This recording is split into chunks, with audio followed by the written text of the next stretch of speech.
What if the darkest parts of you aren't mistakes, weaknesses, or flaws, but the key to understanding your true self?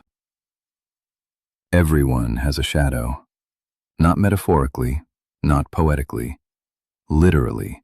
According to Carl Jung, every human carries a hidden psychological double made from everything they fear, deny, and repress. But here's the terrifying part. The shadow isn't passive. It grows, it learns, and when you ignore it, it begins controlling your decisions from the subconscious. Today we're diving into Jung's most controversial idea. The theory, he said, was so uncomfortable, most people spend their entire lives running from it. This is the shadow mind, and by the end of this video, you'll understand why you sabotage yourself, why you repeat destructive patterns, what your darkest impulses actually reveal, and how shadow integration can transform your entire identity. Before we go deeper, subscribe to DarkMindCollective so you never miss a psychological deep dive. Most people believe the shadow is just your bad side, but that's wrong. Jung saw the psyche like a house. Your conscious mind is the living room, clean, curated, presentable.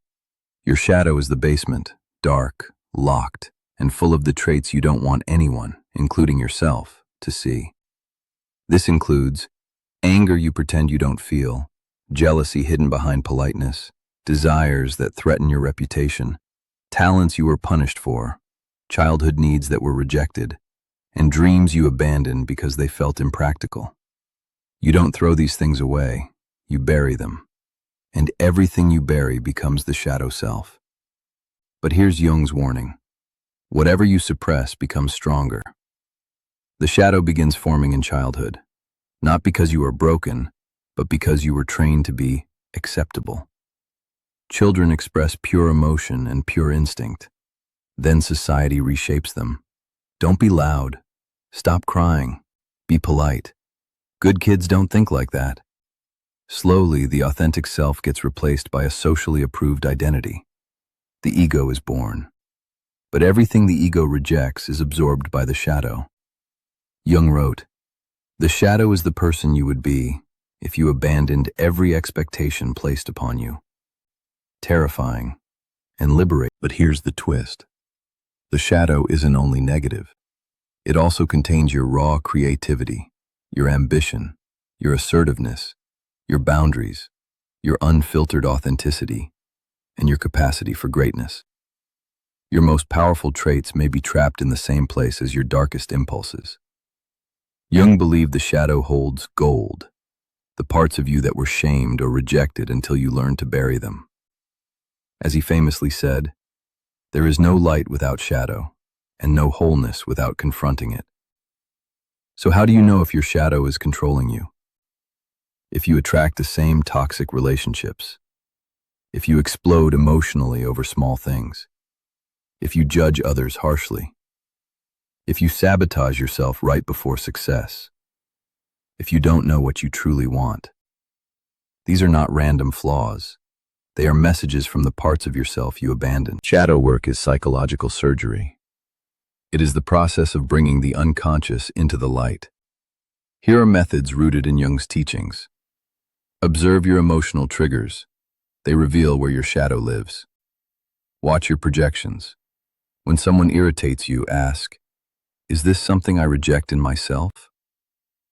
Give the shadow a voice. Through active imagination, Jung said the shadow will speak if you allow it. Reclaim what you abandoned. Search the moments you were shamed or judged. That's where your lost strengths are hiding. Shadow work is not about becoming good. It is about becoming whole. Jung warned that unintegrated shadows become monsters. If you deny your anger, it becomes passive aggression. If you deny your envy, it becomes hostility. If you deny your ambition, it becomes resentment. If you deny your desires, they burst out destructively.